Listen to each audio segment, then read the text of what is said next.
ਐਂਡੋਜ਼ TV ਦੇਖ ਰਹੇ ਦਰਸ਼ਕਾਂ ਦਾ ਪ੍ਰੋਗਰਾਮ ਸੰਵਾਦ ਦੇ ਵਿੱਚ ਸਵਾਗਤ ਹੈ।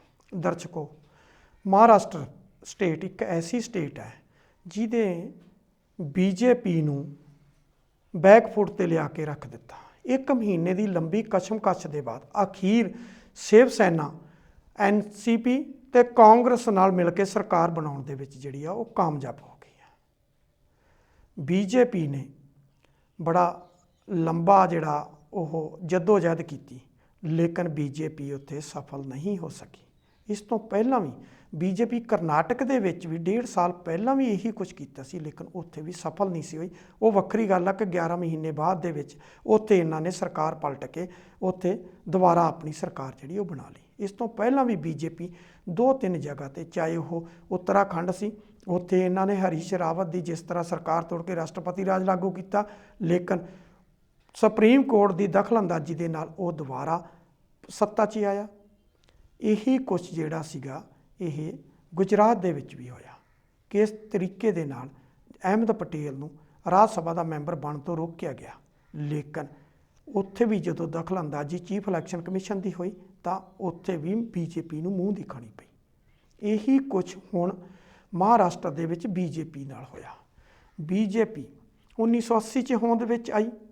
1980 ਤੋਂ ਲੈ ਕੇ 2014 ਤੱਕ ਬੀਜੇਪੀ ਕਦੇ ਵੀ ਆਪਣੇ ਲੈਵਲ ਦੇ ਉੱਪਰ ਆਪਣੇ ਬਲਬੂਤੇ 'ਤੇ ਕਦੀ ਵੀ ਸਰਕਾਰ ਨਹੀਂ ਬਣਾ ਸਕੀ ਸੀ। ਜਦੋਂ ਵੀ ਉੱਥੇ ਸਰਕਾਰ ਬਣੀ ਸ਼ਿਵ ਸੈਨਾ ਦੀ ਬਣੀ, ਅਤੇ ਸ਼ਿਵ ਸੈਨਾ ਜਿਹੜੀ ਸੀ ਉਹਦੇ ਨਾਲ ਭਾਈਵਾਲ ਦੇ ਤੌਰ 'ਤੇ ਬੀਜੇਪੀ ਸੀ, ਅਤੇ ਮੁੱਖ ਮੰਤਰੀ ਚਾਹੇ ਮਨੋਹਰ ਜੋਸ਼ੀ ਸੀ ਚਾਹੇ ਨਾਰਾਇਣ ਰਾਣੇ ਸੀ, ਉਹ ਹਮੇਸ਼ਾ ਸ਼ਿਵ ਸੈਨਾ ਵੱਲੋਂ ਹੋਇਆ ਕਰਦਾ ਸੀ। ਲੇਕਿਨ 2014 ਦੇ ਵਿੱਚ 288 ਦਾ ਜਿਹੜਾ ਕੁੱਲ ਫਿਗਰ ਸੀ ਉਹਦੇ ਵਿੱਚੋਂ 122 ਸੀਟਾਂ ਬੀਜੇਪੀ ਜਿੱਤੀ, ਲੇਕਿਨ ਬੀਜੇਪੀ ਨੇ 122 ਦੇ ਸਿਰ 'ਤੇ ਹੀ ਧੱਕੇ ਦੇ ਨਾਲ ਆਪਣਾ ਮੁੱਖ ਮੰਤਰੀ ਬਣਾ ਲਿਆ। ਸ਼ਿਵ ਸੈਨਾ ਦੀ ਉੱਥੇ ਬਾਤ ਨਹੀਂ ਪੁੱਛੀ। ਸ਼ਿਵ ਸੈਨਾ 5 ਸਾਲ ਤਰਲੇ ਲੈਂਦੀ ਰਹੀ ਕੇਂਦਰ ਦੇ ਵਿੱਚ ਵੀ ਤੇ ਉੱਥੇ ਵੀ, ਲੇਕਿਨ ਉਹਨਾਂ ਦੀ ਬਹੁਤੀ ਸੁਣੀ ਨਹੀਂ ਗਈ। ਘੱਟ ਗਿਣਤੀ ਸਰਕਾਰ ਨੂੰ ਹੀ 5 ਸਾਲ ਲਗਾਤਾਰ ਬੀਜੇਪੀ ਚਲਾਉਣ 'ਚ ਕਾਮਯਾਬ ਰਹੀ। ਲੇਕਿਨ ਇਸ ਵਾਰ ਸਥਿਤੀਆਂ ਅਲੱਗ ਹੋ ਗਈਆਂ। 2019 ਦੀ ਚੋਣ ਆਈ ਅਤੇ 2019 ਦੀ ਪਾਰਲੀਮੈਂਟ ਚੋਣ ਵੇਲੇ ਸ਼ਿਵ ਸੈਨਾ ਅਤੇ ਬੀਜੇਪੀ ਜਿਹੜੀ ਕਿ 2014 'ਚ ਅਲੱਗ-ਅਲੱਗ ਲੜੀ ਸੀ, ਉਹ 2019 'ਚ ਅਲਾਇੰਸ ਪਾਰਟਨਰ ਦੇ ਤੌਰ 'ਤੇ ਚੋਣ ਲੜੀ ਗਈ। ਪਾਰਲੀਮੈਂਟ ਦੀ ਚੋਣ ਹੋ ਗਈ। ਕੇਂਦਰ ਦੇ ਵਿੱਚ ਸ਼ਿਵ ਸੈਨਾ ਦਾ ਇੱਕ ਮੰਤਰੀ ਜਿਹੜਾ ਉਹ ਲੈ ਲਿਆ ਗਿਆ, ਲੇਕਿਨ ਜਦੋਂ ਸੂਬੇ ਦੀ ਗੱਲ ਆਈ, ਸ਼ਿਵ ਸੈਨਾ ਕਹਿੰਦੀ ਹੈ ਕਿ ਸਾਡੇ ਨਾਲ ਬੀਜੇਪੀ ਨੇ ਇਹ ਕਮਿਟਮੈਂਟ ਕੀਤੀ ਸੀ ਕਿ 50-50 ਦਾ ਫਾਰਮੂਲਾ ਹੋਏਗਾ। 2.5 ਸਾਲ ਪਹਿਲਾਂ ਸਰਕਾਰ ਸ਼ਿਵ ਸੈਨਾ ਦੀ ਰਹੇਗੀ, ਸ਼ਿਵ ਸੈਨਾ ਦਾ ਮੁੱਖ ਮੰਤਰੀ ਬਣੇਗਾ, ਅਤੇ ਮਗਰਲੇ 2.5 ਸਾਲ ਜਿਹੜਾ ਉਹ ਬੀਜੇਪੀ ਦਾ ਬਣੇਗਾ। ਲੇਕਿਨ ਜਿਸ ਦਿਨ ਨਤੀਜੇ ਆਏ, ਜਿਹੜੀ ਬੀਜੇਪੀ 2014 ਦੇ ਵਿੱਚ 122 ਤੇ ਬੈਠੀ ਸੀ ਉਹ 104 ਤੱਕ ਸਿਮਟ ਗਈ। ਜਦੋਂ 104 ਤੱਕ ਸਿਮਟ ਗਈ ਤੇ ਇਕੱਲੇ ਦੀ ਸਰਕਾਰ ਨਹੀਂ ਸੀ ਬਣ ਸਕਦੀ। ਦੂਸਰੇ ਨੰਬਰ 'ਤੇ ਸ਼ਿਵ ਸੈਨਾ ਸੀ, ਤੀਜੇ 'ਤੇ ਐਨਸੀਪੀ ਸੀ, ਅਤੇ ਚੌਥੇ 'ਤੇ ਕਾਂਗਰਸ ਸੀ। ਕਾਂਗਰਸ ਤੇ ਐਨਸੀਪੀ ਨੇ ਰਲ ਕੇ ਇਲੈਕਸ਼ਨ ਲੜੀ ਸੀ। ਤਕਰੀਬਨ 15 ਦਿਨ ਇਹੀ ਕਸ਼ਮਕਸ਼ ਚੱਲਦੀ ਰਹੀ। ਬੀਜੇਪੀ ਦੀ ਇੱਕੋ ਸਟੇਟਮੈਂਟ ਸੀ ਕਿ ਸਰਕਾਰ ਬਣੇਗੀ ਅਤੇ ਬੀਜੇਪੀ ਦੀ ਅਗਵਾਈ 'ਚ ਬਣੇਗੀ, ਅਤੇ ਸ਼ਿਵ ਸੈਨਾ ਨੂੰ ਉਹਦੇ 'ਚ ਅਲਾਇੰਸ ਦੇ ਤੌਰ 'ਤੇ ਆਉਣਾ ਪਏਗਾ। ਲੇਕਿਨ ਸ਼ਿਵ ਸੈਨਾ ਅੜ ਗਈ ਕਿ ਜੇ ਮੁੱਖ ਮੰਤਰੀ ਬਣੇਗਾ ਪਹਿਲੇ 2.5 ਸਾਲ ਤਾਂ ਉਹ ਸ਼ਿਵ ਸੈਨਾ ਦਾ ਬਣੇਗਾ, ਜੇ ਨਹੀਂ ਬਣੇਗਾ ਤਾਂ ਅਸੀਂ ਸਰਕਾਰ ਹੀ ਨਹੀਂ ਬਣਾਵਾਂਗੇ। ਅਖੀਰ ਲੰਬੀ ਜਦੋਜਹਿਦ ਦੇ ਬਾਅਦ ਗਵਰਨਰ ਮਹਾਰਾਸ਼ਟਰ ਨੇ ਸਭ ਤੋਂ ਪਹਿਲਾਂ ਸੱਦਾ ਜਿਹੜਾ ਉਹ ਬੀਜੇਪੀ ਨੂੰ ਦਿੱਤਾ। ਬੀਜੇਪੀ ਨੂੰ 3 ਦਿਨ ਦਾ ਸਮਾਂ ਦਿੱਤਾ ਗਿਆ। 3 ਦਿਨ ਦੇ ਬਾਅਦ ਬੀਜੇਪੀ ਨੇ ਕਿਹਾ ਕਿ ਅਸੀਂ ਸਰਕਾਰ ਬਣਾਉਣ ਦੇ ਸਮਰੱਥ ਨਹੀਂ, ਉਹਨਾਂ ਲਿਖ ਕੇ ਦੇ ਦਿੱਤਾ। ਉਸ ਦੇ ਬਾਅਦ ਉਹਨਾਂ ਨੇ ਸ਼ਿਵ ਸੈਨਾ ਦੂਸਰੇ ਨੰਬਰ ਦੀ ਪਾਰਟੀ ਸੀ, ਸ਼ਿਵ ਸੈਨਾ ਨੂੰ ਸਿਰਫ 24 ਘੰਟੇ ਦਿੱਤੇ ਗਏ। ਸ਼ਿਵ ਸੈਨਾ ਨੇ ਕਿਹਾ ਕਿ ਸਾਨੂੰ ਵੀ ਬੀਜੇਪੀ ਜਿੰਨਾ ਸਮਾਂ ਦਿੱਤਾ ਜਾਵੇ, ਲੇਕਿਨ ਉਹਨਾਂ ਨੇ ਦਿੱਤਾ ਨਹੀਂ। ਉਸ ਦੇ ਬਾਅਦ ਤੀਸਰੇ ਨੰਬਰ 'ਤੇ ਐਨਸੀਪੀ ਨੂੰ ਦਿੱਤਾ। ਐਨਸੀਪੀ ਨੂੰ 24 ਘੰਟੇ ਦਿੱਤੇ, ਪਰ 24 ਘੰਟੇ ਪੂਰੇ ਹੋਣ ਤੋਂ ਪਹਿਲਾਂ ਹੀ ਰਾਸ਼ਟਰਪਤੀ ਰਾਜ ਦੀ ਜਿਹੜੀ ਉਹ ਸਿਫਾਰਿਸ਼ ਕਰ ਦਿੱਤੀ ਗਈ। ਕਿਤੇ ਨਾ ਕਿਤੇ ਬੀਜੇਪੀ ਦਾ ਇਸ਼ਾਰਾ ਸੀ। ਉਸ ਦੇ ਬਾਅਦ ਘਟਨਾਕ੍ਰਮ ਚੱਲਿਆ ਕਿ ਸ਼ਿਵ ਸੈਨਾ ਅਤੇ ਐਨਸੀਪੀ ਦੇ ਵਿੱਚ ਪਹਿਲਾਂ ਸਮਝੌਤਾ ਹੋਇਆ। ਦੋਨਾਂ ਨੇ ਆਪਸ 'ਚ ਬੈਠ ਕੇ ਗੱਲਬਾਤ ਕੀਤੀ ਕਿ ਮੁੱਖ ਮੰਤਰੀ ਜਿਹੜਾ ਉਹ ਸ਼ਿਵ ਸੈਨਾ ਦਾ ਹੋਏਗਾ ਅਤੇ ਐਨਸੀਪੀ ਜਿਹੜੀ ਉਹਦੇ ਨਾਲ ਰਲੇਗੀ। ਐਨਸੀਪੀ ਨੇ ਫਿਰ ਜਾ ਕੇ ਕਾਂਗਰਸ ਹਾਈਕਮਾਂਡ ਨਾਲ ਗੱਲ ਕੀਤੀ। ਕਾਂਗਰਸ ਹਾਈਕਮਾਂਡ ਅਤੇ ਐਨਸੀਪੀ ਦੇ ਵਿੱਚ ਤਕਰੀਬਨ 3-4 ਰਾਊਂਡ ਦੀ ਜਦੋਂ ਗੱਲਬਾਤ ਹੋਈ, ਉਹਦੇ ਵਿੱਚ ਇਸ ਨਤੀਜੇ 'ਤੇ ਪਹੁੰਚ ਗਏ ਕਿ ਸਰਕਾਰ ਬਣੇਗੀ। ਉਸ ਦੇ ਬਾਅਦ ਫਿਰ ਮਹਾਰਾਸ਼ਟਰ ਦੇ ਵਿੱਚ ਲੋਕਲ ਲੀਡਰਸ਼ਿਪ ਐਨਸੀਪੀ ਦੀ, ਕਾਂਗਰਸ ਦੀ ਅਤੇ ਜਿਹੜੀ ਸ਼ਿਵ ਸੈਨਾ ਸੀ, ਤਿੰਨੇ 'ਚ ਬੈਠ ਕੇ ਜਦੋਂ ਗੱਲਬਾਤ ਹੋਈ ਇਹ ਨਤੀਜੇ ਤੇ ਪਹੁੰਚੇ।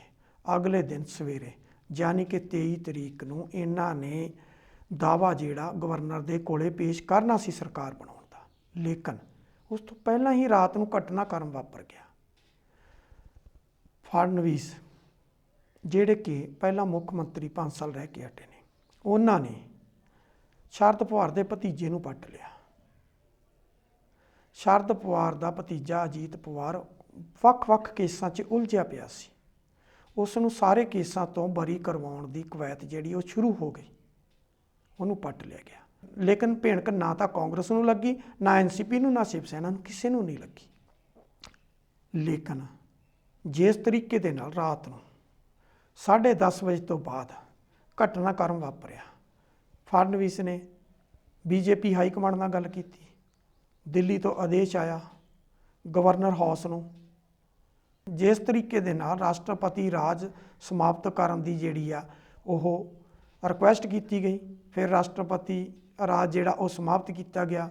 ਫਿਰ ਜਿਸ ਤਰੀਕੇ ਦੇ ਨਾਲ ਅਰਲੀ ਮਾਰਨਿੰਗ ਫੜਨਵੀਸ ਨੂੰ ਮੁੱਖ ਮੰਤਰੀ ਅਤੇ ਅਜੀਤ ਪਵਾਰ ਨੂੰ ਉਪ ਮੁੱਖ ਮੰਤਰੀ ਦੀ ਸਹੁੰ ਚੁਕਾਈ ਗਈ, ਸਾਰਾ ਕੁਝ ਗੁਪਤ ਰੱਖਿਆ ਗਿਆ। ਸਵੇਰੇ 7 ਵਜੇ ਤੱਕ ਜਿਹੜਾ ਸੀਗਾ ਉਹ ਰਾਸ਼ਟਰਪਤੀ ਰਾਜ ਜਿਹੜਾ ਉਹ ਖਤਮ ਕਰਕੇ 7:30 ਸਹੁੰ ਚੁਕਾ ਦਿੱਤੀ ਗਈ ਸੀ, ਲੇਕਿਨ 9 ਵਜੇ ਤੱਕ ਸਭ ਕੁਝ ਗੁਪਤ ਰੱਖਿਆ ਗਿਆ। 9 ਵਜੇ ਰੌਲਾ ਪੈ ਗਿਆ। ਜਿਹੜੇ ਕੁਝ ਵਿਧਾਇਕ ਅਜੀਤ ਪਵਾਰ ਨਾਲ ਲੈ ਕੇ ਗਿਆ ਸੀ, ਉਹ ਵੀ ਆ ਕੇ ਸ਼ਰਦ ਪਵਾਰ ਕੋਲ ਬੈਠ ਗਏ ਕਿ ਸਾਨੂੰ ਧੋਖੇ ਨਾਲ ਲੈ ਕੇ ਗਿਆ, ਸਾਨੂੰ ਤਾਂ ਦੱਸਿਆ ਹੀ ਨਹੀਂ ਗਿਆ ਕਿ ਉੱਥੇ ਕਿਸ ਕੰਮ ਦੇ ਲਈ ਜਾਣਾ। ਜਦੋਂ ਸਹੁੰ ਚੱਕੀ ਗਈ ਸਾਨੂੰ ਤਾਂ ਉਦੋਂ ਪਤਾ ਲੱਗਿਆ। ਐਨਸੀਪੀ ਤੇ ਸ਼ਿਵ ਸੈਨਾ ਜਿਹੜੀ ਆ ਉਹ ਸੁਪਰੀਮ ਕੋਰਟ ਪਹੁੰਚ ਗਈ। ਜਦੋਂ 23 ਤਰੀਕ ਨੂੰ ਸੁਪਰੀਮ ਕੋਰਟ ਗਈ, ਸੁਪਰੀਮ ਕੋਰਟ ਨੇ 24 ਤਰੀਕ ਦੀ ਸੁਣਵਾਈ ਰੱਖ ਦਿੱਤੀ, ਐਤਵਾਰ ਦੀ।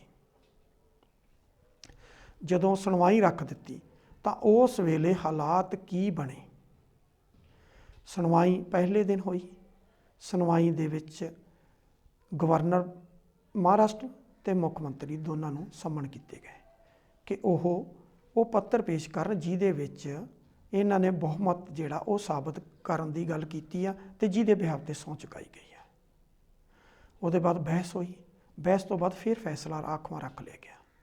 ਅਖੀਰ ਜਿਸ ਵਕਤ ਜਿਹੜਾ ਗਵਰਨਰ ਮਹਾਰਾਸ਼ਟਰ ਨੇ 30 ਨਵੰਬਰ ਦਾ ਸਮਾਂ ਦਿੱਤਾ ਸੀ ਬਹੁਮਤ ਸਾਬਤ ਕਰਨ ਦਾ ਫੜਨਵੀਸ ਮੁੱਖ ਮੰਤਰੀ ਨੂੰ, ਉਹਨੂੰ ਘਟਾ ਕੇ ਜਦੋਂ 27 ਤਰੀਕ ਕੀਤਾ ਗਿਆ, ਜਦੋਂ ਸੁਪਰੀਮ ਕੋਰਟ ਦਾ ਫੈਸਲਾ ਆਇਆ ਕਿ 27 ਤਰੀਕ ਨੂੰ ਹੀ ਬਹੁਮਤ ਸਾਬਤ ਕੀਤਾ ਜਾਵੇ, ਤਾਂ ਉਸ ਤੋਂ ਪਹਿਲਾਂ ਹੀ ਜਦੋਂ 11 ਵਜੇ ਫੈਸਲਾ ਆਇਆ ਤਾਂ ਉਦੋਂ ਅਜੀਤ ਪਵਾਰ ਨੇ ਸ਼ਰਦ ਪਵਾਰ ਆਪਣੇ ਚਾਚੇ ਦੇ ਨਾਲ ਗੱਲ ਕਰਕੇ ਆਪਣਾ ਅਸਤੀਫਾ ਜਿਹੜਾ ਸੀ ਉਹ ਮੁੱਖ ਮੰਤਰੀ ਨੂੰ ਭੇਜ ਦਿੱਤਾ।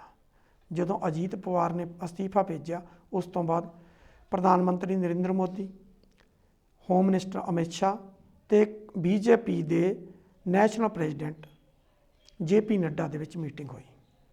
ਉਸ ਮੀਟਿੰਗ ਤੋਂ ਬਾਅਦ ਆਦੇਸ਼ ਦਿੱਤਾ ਗਿਆ ਮੁੱਖ ਮੰਤਰੀ ਫੜਨਵੀਸ ਨੂੰ, ਤੇ ਫਿਰ ਅਖੀਰ ਫੜਨਵੀਸ ਨੇ 3 ਵਜੇ ਜਿਹੜਾ ਸੀ ਉਹ ਆਪਣਾ ਜਿਹੜਾ ਅਸਤੀਫਾ ਸੀਗਾ ਉਹ ਗਵਰਨਰ ਨੂੰ ਜਿਹੜਾ ਉਹ ਪੇਸ਼ ਕਰ ਦਿੱਤਾ। ਉਸ ਦੇ ਬਾਅਦ BJP ਬੈਕਫੁੱਟ ਤੇ ਚਲੀ ਗਈ। ਸ਼ਿਵ ਸੈਨਾ, ਕਾਂਗਰਸ ਤੇ NCP ਦੇ ਅਲਾਇੰਸ ਨੇ ਜਿਹੜੀ ਆ ਉੱਥੇ ਸਰਕਾਰ ਬਣਾ ਲਈ। ਪਹਿਲੀ ਵਾਰ ਆ ਕਿ ਸ਼ਿਵ ਸੈਨਾ ਵੱਲੋਂ ਠਾਕਰੇ ਪਰਿਵਾਰ ਦਾ ਕੋਈ ਪਰਿਵਾਰ ਦਾ ਮੈਂਬਰ ਜਿਹੜਾ ਉਹ ਮੁੱਖ ਮੰਤਰੀ ਬਣਿਆ। ਪਹਿਲਾਂ ਜਿਹੜੀਆਂ ਵੀ ਸਰਕਾਰਾਂ ਬਣੀਆਂ ਨੇ ਉਹਦੇ ਵਿੱਚ ਮਨੋਹਰ ਜੋਸ਼ੀ ਤੇ ਨਰਾਇਣ ਰਾਣੇ ਜਿਹੜੇ ਆ ਉਹੀ ਮੁੱਖ ਮੰਤਰੀ ਬਣੇ ਆ, ਲੇਕਿਨ ਠਾਕਰੇ ਪਰਿਵਾਰ ਦਾ ਕਦੀ ਨਹੀਂ ਸੀ ਬਣਿਆ। ਲੇਕਿਨ ਇਹ ਸਾਰੇ ਕੁਛ ਨੂੰ ਬ੍ਰੇਕ ਜਿਹੜੀ ਲਾਈ ਗਈ ਆ ਉਹ ਜਿਸ ਤਰ੍ਹਾਂ ਭਤੀਜੇ ਵੱਲੋਂ ਲਾਈ ਗਈ ਆ, ਇਹ ਭਤੀਜਾ ਪਹਿਲਾਂ ਨਹੀਂ, ਇਸ ਤੋਂ ਪਹਿਲਾਂ ਬਾਲ ਠਾਕਰੇ ਨੇ ਜਦੋਂ ਆਪਣੇ ਪੁੱਤਰ ਨੂੰ ਜਿਹੜਾ ਉਹ ਵਾਗਡੋਰ ਦੇਣੀ ਚਾਹੀ ਤਾਂ ਉਹਦੇ ਭਤੀਜੇ ਨੇ ਵੀ ਉਹਦੇ ਵਿਰੁੱਧ ਬਗਾਵਤ ਕੀਤੀ ਸੀ, ਅਲੱਗ ਪਾਰਟੀ ਬਣਾਈ ਸੀ। ਇਹੀ ਕੁਛ ਅਜੀਤ ਪਵਾਰ ਨੇ ਵੀ ਸ਼ਰਦ ਪਵਾਰ ਦੇ ਅਗੇਂਸਟ ਜਿੱਦਾਂ ਪਾਰਟੀ ਬਣਾਈਆਂ, ਇਹ ਕੋਈ ਪਹਿਲਾ ਮੌਕਾ ਨਹੀਂ। ਇਹ ਕੁਛ ਪੰਜਾਬ 'ਚ ਵੀ ਵਾਪਰ ਚੁੱਕਿਆ। ਜਿਸ ਤਰ੍ਹਾਂ ਮਨਪ੍ਰੀਤ ਬਾਦਲ ਨੇ ਪ੍ਰਕਾਸ਼ ਸਿੰਘ ਬਾਦਲ ਦੇ ਵਿਰੁੱਧ ਜਾ ਕੇ ਜਿਹੜੀ ਉਹ ਪਾਰਟੀ ਬਣਾਈ ਸੀ ਤੇ ਚਾਹੇ ਉਹ ਪਹਿਲੀਆਂ 2 ਚੋਣਾਂ 'ਚ ਕਾਮਯਾਬ ਨਹੀਂ ਹੋ ਸਕਿਆ। 2012 ਚ ਵੀ ਉਹ ਹਾਰਿਆ, 2014 ਚ ਉਹ ਲੋਕ ਸਭਾ ਵੀ ਹਰਸਿਮਰਤ ਕੌਰ ਬਾਦਲ ਦੇ ਵਿਰੁੱਧ ਹਾਰਿਆ, ਲੇਕਿਨ 2017 ਚ ਉਹ MLA ਬਣ ਕੇ ਖਜ਼ਾਨਾ ਮੰਤਰੀ ਬਣਿਆ ਸੂਬੇ ਦਾ। ਇਹ ਇੱਥੇ ਨਹੀਂ ਹੋਇਆ। ਤਾਜ਼ੀ ਘਟਨਾ ਗਵਾਂਢੀ ਸੂਬੇ ਜਿਹੜਾ ਉੱਥੋਂ ਦੀ ਆ, ਜਿੱਥੇ ਕਿ ਦੁਸ਼ਯੰਤ ਚੌਟਾਲਾ ਜਿਹੜਾ ਉਹਨੇ ਆਪਣੇ ਸਕੇ ਚਾਚੇ ਨੂੰ ਉੱਥੇ ਵੀ ਉਹਨੇ ਡੌਜ ਮਾਰੀ ਆ, ਔਰ ਉਹਨੇ ਜਿਸ ਤਰ੍ਹਾਂ ਦੇ ਨਾਲ ਉਪ ਮੁੱਖ ਮੰਤਰੀ ਬਣਿਆ, ਲੇਕਿਨ ਦਾਦੇ ਦੀ ਵਿਰਾਸਤ, ਪੜਦਾਦੇ ਦੀ ਵਿਰਾਸਤ, ਦਾਦੇ ਦੀ ਵਿਰਾਸਤ, ਉਹਦੇ ਬਾਅਦ ਆਪਣੇ ਪਿਓ ਤੇ ਚਾਚੇ ਦੀ ਵਿਰਾਸਤ ਜਿਹੜੀ ਆ ਉਹਨੂੰ ਦਰਕਨਾਰ ਕਰਕੇ ਨਵੀਂ ਪਾਰਟੀ ਬਣਾ ਕੇ ਉਹਨੇ ਉਹ ਜਿਸ ਤਰ੍ਹਾਂ ਸੱਤਾ ਦੇ ਵਿੱਚ ਆਇਆ, ਉੱਥੇ ਵੀ ਕਿਤੇ ਨਾ ਕਿਤੇ ਭਤੀਜਿਆਂ ਨੇ ਡੌਜ ਮਾਰੀ ਆ, ਔਰ ਉਪ ਮੁੱਖ ਮੰਤਰੀ ਬਣ ਕੇ ਬੈਠ ਗਿਆ। ਉਹ ਵੱਖਰੀ ਗੱਲ ਕਿ ਉਹਦਾ ਇੱਕ ਦਾਦਾ ਜਿਹੜਾ ਉਹ ਕੈਬਨਿਟ ਵਜ਼ੀਰ ਵੀ ਬਣਿਆ, ਉਹ ਆਜ਼ਾਦ ਤੌਰ 'ਤੇ ਜਿੱਤ ਕੇ ਆਇਆ, ਰਣਜੀਤ ਸਿੰਘ ਚੌਟਾਲਾ। ਰਣਜੀਤ ਸਿੰਘ ਚੌਟਾਲਾ ਉਹੀ ਆ ਜਦੋਂ ਚੌਧਰੀ ਦੇਵੀ ਲਾਲ ਤੋਂ ਵਿਰਾਸਤ ਜਿਹੜੀ ਆ ਓਮ ਪ੍ਰਕਾਸ਼ ਟਾਹਲਾ ਨੂੰ ਗਈ, ਤੇ ਚੌਧਰੀ ਉਹ ਰਣਜੀਤ ਸਿੰਘ ਜਿਹੜਾ ਉਸ ਵੇਲੇ ਨਾਰਾਜ਼ ਹੋ ਗਿਆ। ਉਹਨੇ ਕਿਹਾ ਕਿ ਓਮ ਪ੍ਰਕਾਸ਼ ਟਾਹਲਾ ਨੂੰ ਦੇ ਰਹੇ ਹੋ ਤੇ ਮੈਂ ਕਿਉਂ ਨਹੀਂ। ਉਹ ਕਾਂਗਰਸ 'ਚ ਚਲਾ ਗਿਆ। ਅਖੀਰ ਕਾਂਗਰਸ ਤੋਂ ਬਾਹਰ ਆ ਕੇ ਇਸ ਵਕਤ ਉਹਨੇ ਆਜ਼ਾਦ ਚੋਣ ਲੜੀ ਤੇ ਆਜ਼ਾਦ ਜਿੱਤ ਗਿਆ, ਤੇ ਆਜ਼ਾਦ ਤੌਰ 'ਤੇ ਉਹਨੇ ਮਨੋਹਰ ਲਾਲ ਖੱਟਰ ਦੀ ਸਪੋਰਟ ਕੀਤੀ ਤੇ ਉੱਥੇ ਉਹ ਕੈਬਨਿਟ ਮੰਤਰੀ ਬਣ ਕੇ ਬੈਠ ਗਿਆ। ਇਹੀ ਕੁਛ ਭਤੀਜਿਆਂ ਦੀ ਸਿਆਸਤ ਪਹਿਲਾਂ ਜਿਹੜੀ ਉੱਤਰ ਪ੍ਰਦੇਸ਼ 'ਚ ਵੀ ਆਈ ਆ। ਜਦੋਂ ਅਖਿਲੇਸ਼ ਯਾਦਵ ਨੂੰ ਵਾਗਡੋਰ ਦਿੱਤੀ ਗਈ ਤੇ ਰਾਮ ਗੋਪਾਲ ਯਾਦਵ ਦੇ ਵਿੱਚ ਤੇ ਅਖਿਲੇਸ਼ ਯਾਦਵ 'ਚ ਜਿਹੜਾ ਕਾਟੋ ਕਲੇ ਚਾਚੇ ਭਤੀਜੇ 'ਚ ਚੱਲਿਆ, ਉਹ ਵੀ ਆਪਣੇ ਆਪ ਕਿਤੇ ਨਾ ਕਿਤੇ ਭਤੀਜੇ ਜਿਹੜੇ ਆ ਇਹ ਡੌਜ ਮਾਰਦੇ ਆਏ ਆ, ਤੇ ਬਹੁਤਾਤ ਕਰਕੇ ਭਤੀਜੇ ਜਿਹੜੇ ਆ ਉਹ ਕਾਮਯਾਬ ਹੋ ਜਾਂਦੇ ਰਹੇ ਆ। ਲੇਕਿਨ ਇਹ ਪਹਿਲੀ ਵਾਰ ਆ ਕਿ ਇੱਥੇ ਭਤੀਜੇ ਨੂੰ ਮੁੜ ਕੇ ਚਾਚੇ ਦੀ ਸ਼ਰਨ 'ਚ ਹੀ ਆਉਣਾ ਪਿਆ, ਤੇ ਚਾਚੇ ਦੇ ਕੋਲ ਹੀ ਆ ਕੇ ਬੈਠਣਾ ਪਿਆ, ਤੇ ਜਿੱਤੇ ਚਲੋ ਇੰਨਾ ਤਾਂ ਕਰ ਗਿਆ ਕਿ ਜਿਹੜੇ ਉਹਦੇ 'ਤੇ ਕੇਸ ਸੀਗੇ ਉਹਨਾਂ ਕੇਸਾਂ 'ਚੋਂ ਬਹੁਤੇ ਕੇਸਾਂ ਦੇ ਵਿੱਚ ਉਹ ਕਲੋਜ਼ਰ ਰਿਪੋਰਟ ਜਿਹੜੀ ਉਹ ਪੇਸ਼ ਕਰਵਾ ਗਿਆ, ਕਲੀਨ ਚਿੱਟ ਲੈ ਕੇ ਨਿਕਲ ਆਇਆ। ਇਹ ਇੱਕ ਕੰਮ ਤਾਂ ਉਹ ਚੰਗਾ ਕਰ ਗਿਆ। ਲੇਕਿਨ ਇਹ ਆ ਕਿ BJP ਦੇ ਨਾਲ ਇਹ ਪਹਿਲੀ ਵਾਰ ਨਹੀਂ ਹੋਇਆ। BJP ਨੇ ਹਮੇਸ਼ਾ ਹੀ ਹਰ ਜਗ੍ਹਾ 'ਤੇ ਡੌਜ ਮਾਰ ਕੇ ਜਿਹੜੀ ਆ ਉਹ ਆਪਣੀ ਸਰਕਾਰ ਬਣਾਉਣ ਦੀ ਜਿਹੜੀ ਆ ਉਹ ਕੋਸ਼ਿਸ਼ ਕੀਤੀ ਆ, ਲੇਕਿਨ BJP ਵੀ ਬਹੁਤ ਵਾਰ ਜਿਹੜੀ ਆ ਉਹ ਫੇਲ ਵੀ ਹੁੰਦੀ ਰਹੀ ਆ। ਇਹ ਇਕੱਲੀ ਉਦਾਹਰਨ ਇੱਥੋਂ ਦੀ ਨਹੀਂ। 2016 ਦੇ ਵਿੱਚ ਉੱਤਰਾਂਚਲ 'ਚ ਕੀ ਹੋਇਆ ਸੀ? ਉੱਤਰਾਂਚਲ 'ਚ ਹਰੀਸ਼ ਰਾਵਤ ਦੀ ਸਰਕਾਰ ਸੀ, ਉਹਨੂੰ ਕੁਛ ਇੰਡੀਪੈਂਡੈਂਟ MLA ਦੀ ਸਪੋਰਟ ਸੀ, ਤੇ ਉਹਦੇ ਨਾਲ ਉਹਦੀ ਸਰਕਾਰ ਚੱਲ ਰਹੀ ਸੀ। 35 ਉਹਦੇ ਕਾਂਗਰਸ ਦੇ ਆਪਣੇ ਵਿਧਾਇਕ ਸੀ, 35 'ਚ 9 ਵਿਧਾਇਕਾਂ ਨੇ ਬਗਾਵਤ ਕਰ ਦਿੱਤੀ। BJP ਨੇ ਬਗੈਰ ਪੁੱਛੇ ਦੱਸੇ ਕੁਛ ਕੀਤੇ ਉੱਥੇ ਸਿੱਧਾ ਹੀ ਰਾਸ਼ਟਰਪਤੀ ਰਾਜ ਦੀ ਸਿਫਾਰਿਸ਼ ਕਰ ਦਿੱਤੀ। ਪ੍ਰਣਬ ਮੁਖਰਜੀ ਰਾਸ਼ਟਰਪਤੀ ਸੀ, ਉਹਨਾਂ ਨੇ ਰਾਸ਼ਟਰਪਤੀ ਰਾਜ ਦੀ ਸਿਫਾਰਿਸ਼ ਕਰ ਦਿੱਤੀ, ਰਾਸ਼ਟਰਪਤੀ ਰਾਜ ਲੱਗ ਗਿਆ। ਹਰੀਸ਼ ਰਾਵਤ ਨੇ ਕਿਹਾ ਕਿ ਮੈਨੂੰ ਬਹੁਮਤ ਸਾਬਤ ਕਰਨ ਦਾ ਸਮਾਂ ਨਹੀਂ ਦਿੱਤਾ ਗਿਆ। ਹਰੀਸ਼ ਰਾਵਤ ਸੁਪਰੀਮ ਕੋਰਟ ਗਏ, ਸੁਪਰੀਮ ਕੋਰਟ ਦੇ ਦਖਲ ਨਾਲ ਉਹਨੂੰ ਬਹੁਮਤ ਸਾਬਤ ਕਰਨ ਦਾ ਸਮਾਂ ਦਿੱਤਾ ਗਿਆ, ਤੇ ਉਹਨੇ ਬਹੁਮਤ ਸਾਬਤ ਕਰਤਾ, ਤੇ ਉਹਦੀ ਸਰਕਾਰ ਦੁਬਾਰਾ ਹੋਂਦ ਵਿੱਚ ਆ ਗਈ। ਇਹੀ ਕੁਛ ਕਰਨਾਟਕ 'ਚ ਵਾਪਰਿਆ 1.5 ਸਾਲ ਪਹਿਲਾਂ। ਉੱਥੇ 8 ਸੀਟਾਂ ਦੂਰ ਸੀ ਬਹੁਮਤ ਤੋਂ BJP, ਲੇਕਿਨ ਉੱਥੇ ਕਾਂਗਰਸ ਤੇ ਜਨਤਾ ਦਲ ਯੂਨਾਈਟਿਡ ਇੱਕ ਜਗ੍ਹਾ ਇਕੱਠੇ ਹੋ ਗਏ।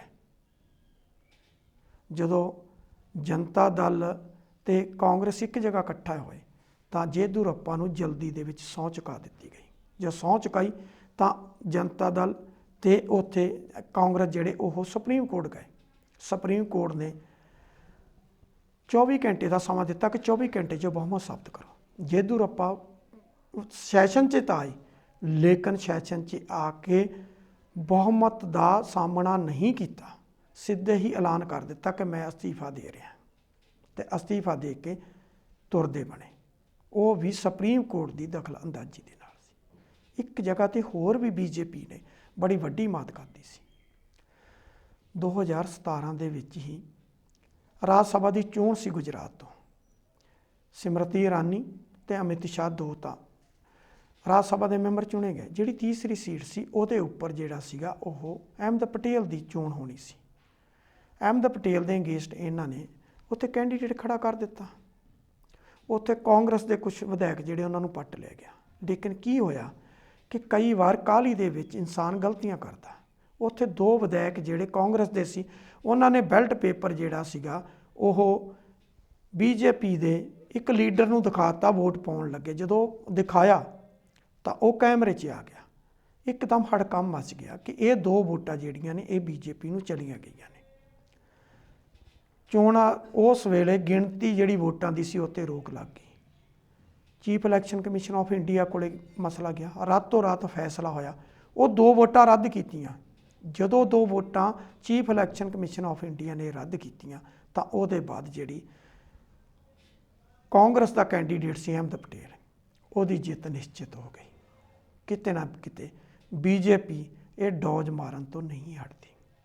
ਇਹੀ ਕੁਝ ਕਰਨਾਟਕ ਦੇ ਵਿੱਚ ਵੱਖਰੀ ਗੱਲ ਆ ਕਿ 11 ਮਹੀਨੇ ਹੀ ਇਹਨਾਂ ਨੇ ਉੱਥੇ ਸਰਕਾਰ ਜਿਹੜੀ ਸੀ ਉਹ ਚੱਲਣ ਦਿੱਤੀ ਸੀ ਦੇਵਗੌੜਾ ਦੀ, ਲੇਕਿਨ ਬਾਅਦ ਦੇ ਵਿੱਚ ਇਹਨਾਂ ਨੇ ਉਹਨਾਂ ਦੇ ਵਿਧਾਇਕ ਪੱਟ ਲਏ ਔਰ ਉਹ ਵਿਧਾਇਕ ਜਿਹੜੇ ਅਯੋਗ ਕਰਾਰ ਦਿੱਤੇ ਗਏ ਸੀ ਉਹਨਾਂ ਨੂੰ ਬਾਅਦ ਦੇ ਵਿੱਚ ਸੁਪਰੀਮ ਕੋਰਟ ਜਿਹੜਾ ਸੀ, ਸੁਪਰੀਮ ਕੋਰਟ ਨੇ ਕਿਹਾ ਕਿ ਜਿਹੜੀ ਸਪੀਕਰ ਦਾ ਫੈਸਲਾ ਉਹਨੂੰ ਟਾਲਿਆ ਨਹੀਂ ਜਾ ਸਕਦਾ। ਉਹ ਵੱਖਰੀ ਗੱਲ ਆ ਕਿ ਉਹਨਾਂ ਨੂੰ ਜਿਹੜੀ ਹੁਣ ਬਾਈ ਇਲੈਕਸ਼ਨ ਹੋ ਰਹੀ ਆ ਉਹ ਲੜਨ ਦੀ ਇਜਾਜ਼ਤ ਦਿੱਤੀ ਗਈ ਤੇ ਉਹ ਬਾਈ ਇਲੈਕਸ਼ਨ 'ਚ ਦੁਬਾਰਾ ਜਿੱਤ ਕੇ ਉੱਥੇ ਇਹੀ ਕੁਝ ਇਹ ਕੱਲ੍ਹ ਨੂੰ ਬੀਜੇਪੀ ਜਿਹੜੀ ਆ ਉਹ ਮਹਾਰਾਸ਼ਟਰ ਦੇ ਵਿੱਚ ਵੀ ਕਰੇਗੀ, ਕਿਉਂਕਿ ਬੀਜੇਪੀ ਰੁਕ ਨਹੀਂ ਸਕਦੀ। ਬੀਜੇਪੀ ਦਾ ਇੱਕੋ ਹੀ ਮਿਸ਼ਨ ਆ ਕਿ ਸੱਤਾ ਹਾਸਲ ਕਰਨਾ। ਮੋਦੀ ਸਾਹਿਬ ਆਪਣੀ ਜਦੋਂ ਵੀ ਭਾਸ਼ਣ ਦਿੰਦੇ ਨੇ, ਭਾਸ਼ਣ 'ਚ ਇੱਕੋ ਗੱਲ ਕਹਿੰਦੇ ਨੇ, ਜਹਾਂ ਮੋਦੀ ਹੈ ਵਹਾਂ ਸਭ ਕੁਝ ਮੁਮਕਿਨ ਹੈ। ਪਰ ਇਹ 5-4 ਘਟਨਾਵਾਂ ਜਿਹੜੀਆਂ ਨੇ ਉਹ ਪਿਛਲੇ 3 ਸਾਲਾਂ ਦੇ ਵਿੱਚ ਜਿਹੜੀਆਂ ਵਾਪਰੀਆਂ ਨੇ, ਇਹਨਾਂ ਨੇ ਇੱਕ ਤਾਂ ਸਿੱਧ ਕਰ ਦਿੱਤਾ ਕਿ ਜਹਾਂ ਮੋਦੀ ਹੈ ਉੱਥੇ ਕੁਝ ਵੀ ਮੁਮਕਿਨ ਨਹੀਂ ਵੀ ਹੈ। ਇਹ ਕੁਝ ਵੀ ਵਾਪਰ ਸਕਦਾ, ਲੇਕਿਨ ਫਿਰ ਵੀ ਨਹੀਂ ਸੁਧਰਦੇ। ਕਿਤੇ ਨਾ ਕਿਤੇ ਹਰ ਜਗ੍ਹਾ 'ਤੇ ਡੌਜ ਮਾਰਨੀ ਆ। ਡੌਜ ਮਾਰ ਕੇ ਕਿਸੇ ਤਰੀਕੇ ਕਿਸੇ ਦੇ ਵਿਧਾਇਕ ਖਰੀਦੇ ਗਏ, ਕੁਝ ਹੋਰ ਕਾਰਨਾਂ ਕਰਕੇ ਹਰ ਜਗ੍ਹਾ ਦੇ ਉੱਤੇ ਜਿਹੜੀ ਆ ਉਹ ਸਰਕਾਰ ਬਣਾਉਣ ਦੀ ਜਿਹੜੀ ਉਹ ਕੋਸ਼ਿਸ਼ ਕੀਤੀ ਜਾਂਦੀ ਆ। ਲੇਕਿਨ ਇੱਥੇ ਸ਼ਰਦ ਪਵਾਰ ਜਿਹੜਾ ਉਹ ਸਭ ਤੋਂ ਪੁਰਾਣਾ ਖਿਲਾੜੀ ਸੀ। ਉਹ ਆਪਣੇ MLA ਨੂੰ, NCP ਦਿਆਂ ਨੂੰ, ਸ਼ਿਵ ਸੈਨਾ ਦਿਆਂ ਨੂੰ ਤੇ ਕਾਂਗਰਸ ਦਿਆਂ ਨੂੰ ਸਾਂਭਣ 'ਚ ਕਾਮਯਾਬ ਰਿਹਾ। ਸ਼ਰਦ ਪਵਾਰ ਉਹ ਹੈ ਜਿਸ ਨੇ 1977 ਦੇ ਵਿੱਚ ਜਨਤਾ ਲਹਿਰ ਵੇਲੇ ਜਨਤਾ ਪਾਰਟੀ ਦੀ ਸਰਕਾਰ ਨੂੰ ਮਹਾਰਾਸ਼ਟਰ 'ਚ ਰੋਕ ਲਿਆ ਸੀ ਤੇ ਕਾਂਗਰਸ ਦੀ ਸਰਕਾਰ ਬਣਾਵਾ ਗਿਆ ਸੀ। ਨਰਸਿਮਹਾ ਰਾਓ ਦੇ ਨਾਲ ਮੱਥਾ ਲਾਉਣ ਵਾਲਾ ਵੀ ਸ਼ਰਦ ਪਵਾਰ ਹੈ। ਸ਼ਰਦ ਪਵਾਰ ਰਾਜਨੀਤੀ ਦਾ ਸ਼ਾਤਰ ਖਿਲਾੜੀ ਸੀ, ਜਿਸ ਕਰਕੇ ਉਹ ਬੀਜੇਪੀ ਨੂੰ ਇੱਥੇ ਡੌਜ ਜਿਹੜੀ ਆ ਉਹ ਮਾਰਨ 'ਚ ਕਾਮਯਾਬ ਹੋ ਗਿਆ। ਨਹੀਂ ਤਾਂ ਬੀਜੇਪੀ ਨੇ ਜਿਸ ਤਰ੍ਹਾਂ ਕਰਨਾਟਕ ਦੇ ਵਿੱਚ ਕੀਤਾ ਜਾਂ ਹੋਰ ਸਟੇਟਾਂ 'ਚ ਕਰਦੀ ਆਈ ਆ, ਜਿਸ ਤਰ੍ਹਾਂ ਹਰਿਆਣੇ ਦੇ ਵਿੱਚ ਹੁਣ ਕੋਲੀਸ਼ਨ ਬਣਾ ਲਈ ਆ, ਇਸੇ ਤਰ੍ਹਾਂ ਉਹਦੀ ਕੋਸ਼ਿਸ਼ ਸੀ ਕਿ ਸ਼ਿਵ ਸੈਨਾ ਦੇ, NCP ਦੇ ਤੇ ਕਾਂਗਰਸ ਦੇ ਵਿਧਾਇਕ ਕੁਝ ਪੱਟੋ ਤੇ ਸਰਕਾਰ ਬਣਾ ਲਓ, ਉਹਨਾਂ ਨੂੰ ਮੰਤਰੀ ਪਦ ਦਾ ਲਾਲਚ ਦਿਓ ਤੇ ਸਰਕਾਰ ਬਣਾ ਦਿਓ। ਲੇਕਿਨ ਇਹਨਾਂ ਨੂੰ ਪਤਾ ਨਹੀਂ ਸੀ ਸ਼ਰਦ ਪਵਾਰ ਜਿਹੜਾ ਉਹ ਖਿਲਾੜੀ ਆ ਕਿ ਜਿਸ ਨੇ ਨਰਸਿਮਹਾ ਰਾਓ ਦੇ ਨਾਲ ਮੱਥਾ ਲਾਇਆ ਸੀ। ਔਰ ਨਰਸਿਮਹਾ ਰਾਓ ਨੂੰ ਜੇਲ੍ਹ ਦੀ ਹਵਾ ਵੀ ਜਿਹੜੀ ਉਹ ਇਸੇ ਕਰਕੇ ਖਾਣੀ ਪਈ ਸੀ ਕਿ ਉਸ ਵੇਲੇ ਦੀ ਉਹ ਸ਼ਿਕਾਇਤ ਜਿਹੜੀ ਸੀਗੀ ਉਹ ਸ਼ਰਦ ਪਵਾਰ ਵੱਲੋਂ ਹੀ ਕੀਤੀ ਗਈ ਸੀ। ਉਹ ਵੱਖਰੀ ਗੱਲ ਆ ਕਿ ਕਾਂਗਰਸ ਨਾਲ ਮਿਲ ਕੇ ਸ਼ਰਦ ਪਵਾਰ ਚੋਣ ਲੜਦਾ, ਲੇਕਿਨ ਉਹਨੇ ਸੋਨੀਆ ਗਾਂਧੀ ਦਾ ਵੀ ਵਿਰੋਧ ਕੀਤਾ ਸੀ ਵਿਦੇਸ਼ੀ ਔਰਤ ਹੋਣ ਦਾ ਕਰਕੇ।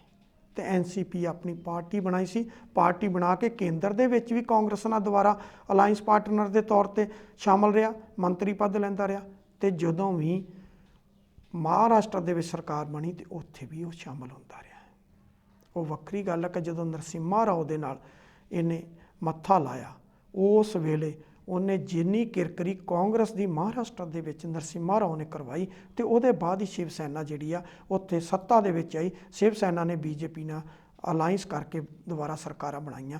ਲੇਕਿਨ ਇਹ ਸੀਗਾ ਕਿ ਕਿਸੇ ਨਾ ਕਿਸੇ ਤਰੀਕੇ ਦੇ ਨਾਲ ਜਿਹੜਾ ਸ਼ਰਦ ਪਵਾਰ ਸੀਗਾ, ਸ਼ਰਦ ਪਵਾਰ ਨੇ ਆਪਣੀ ਰਾਜਨੀਤੀ ਜਿਹੜੀ ਆ ਇਸ ਵਕਤ ਵੀ ਚਮਕਾਈ ਆ, ਪੂਰੀ ਕਾਂਗਰਸ ਦੇ ਮੋਹਰੇ ਵੀ ਚਮਕਾਈ ਆ, ਮਹਾਰਾਸ਼ਟਰ 'ਚ ਵੀ ਚਮਕਾਈ ਆ। ਜਿਸ ਤਰ੍ਹਾਂ ਉਹ ਇੱਕ ਕਿਸਾਨ ਨੇਤਾ ਦੇ ਤੌਰ ਤੇ ਉੱਭਰਿਆ, ਲੇਕਿਨ ਇਹ ਆ ਕਿ ਉਹਨੇ ਮਹਾਰਾਸ਼ਟਰ ਦਾ ਵੀ ਨੁਕਸਾਨ ਚਾਹੇ ਕੀਤਾ, ਚਾਹੇ ਕੇਂਦਰ ਦੇ ਵਿੱਚ ਐਗਰੀਕਲਚਰ ਮਿਨਿਸਟਰ ਹੁੰਦਿਆਂ ਪੂਰੇ ਦੇ ਪੂਰੇ ਭਾਰਤ ਦੇ ਵਿੱਚ ਖੇਤੀਬਾੜੀ ਸਿਸਟਮ ਪੂਰੇ ਦਾ ਪੱਠਾ ਬਿਠਾਉਣ ਦੇ ਵਿੱਚ ਵੀ ਸ਼ਰਦ ਪਵਾਰ ਦਾ ਬਹੁਤ ਵੱਡਾ ਹੱਥ ਹੈ। ਲੇਕਿਨ ਇਹ ਗੱਲ ਵੀ ਮੰਨਣੀ ਪਏਗੀ ਕਿ ਰਾਜਨੀਤੀ ਦਾ ਸਭ ਤੋਂ ਸ਼ਾਤਰ ਖਿਡਾਰੀ ਜਿਹੜਾ ਉਹ ਸ਼ਰਦ ਪਵਾਰ ਆ, ਜਿਸ ਨੇ ਅਮਿਤ ਸ਼ਾਹ ਤੇ ਨਰਿੰਦਰ ਮੋਦੀ ਦੀ ਜੋੜੀ ਜਿਹੜੀ ਆ ਉਹਨੂੰ ਮਾਤ ਦਿੱਤੀ ਆ। ਤੇ ਮਹਾਰਾਸ਼ਟਰ ਦੇ ਵਿੱਚ ਇੱਕ ਵਾਰ ਇਹ ਆ ਕਿ ਦੇਖਣਾ ਪਏਗਾ।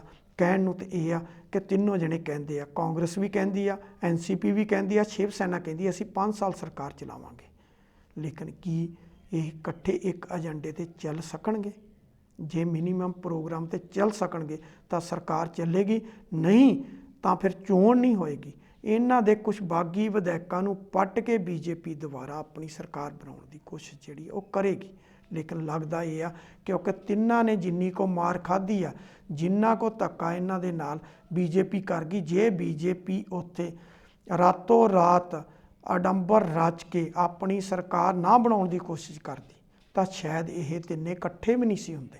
ਅਜੇ ਇਕੱਠੇ ਹੋਣ ਦੀ ਤਿਆਰੀ ਹੋ ਰਹੀ ਸੀ ਕਿ ਉਧਰ ਸਰਕਾਰ ਹੋਂਦ 'ਚ ਆ ਗਈ ਤੇ ਤਿੰਨੇ ਦੇ ਤਿੰਨੇ ਜਿਹੜੇ ਸੀਗੇ ਉਹ ਫਿਰ ਬੀਜੇਪੀ ਨੂੰ ਦੁਸ਼ਮਣ ਸਮਝ ਕੇ ਇਕੱਠੇ ਹੋ ਗਏ। ਜੇ ਤਿੰਨੇ ਹੀ ਮਿਨੀਮਮ ਪ੍ਰੋਗਰਾਮ ਨੂੰ ਲੈ ਕੇ ਚੱਲਣਗੇ, 5 ਸਾਲ ਨਹੀਂ ਚੱਲੇਗੀ, 3 ਚੱਲੇਗੀ, 2 ਚੱਲੇਗੀ ਤਾਂ ਫਿਰ ਸਰਕਾਰ ਚੱਲੇਗੀ।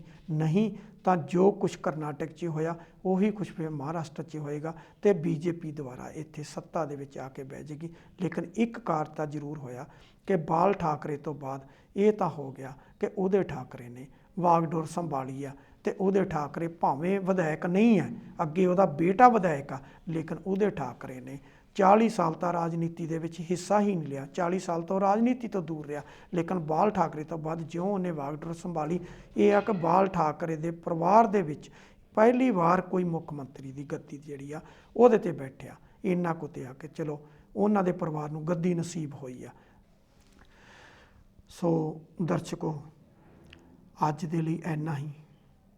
ਅਗਲੀ ਵਾਰ ਕਿਸੇ ਹੋਰ ਨਵੇਂ ਮੁੱਦੇ ਨੂੰ ਲੈ ਕੇ ਫਿਰ ਤੁਹਾਡੇ ਰੂਬਰੂ ਹੋਵਾਂਗੇ। ਹੁਣ ਮੈਨੂੰ ਦਿਓ ਇਜਾਜ਼ਤ। ਸਤਿ ਸ਼੍ਰੀ ਅਕਾਲ।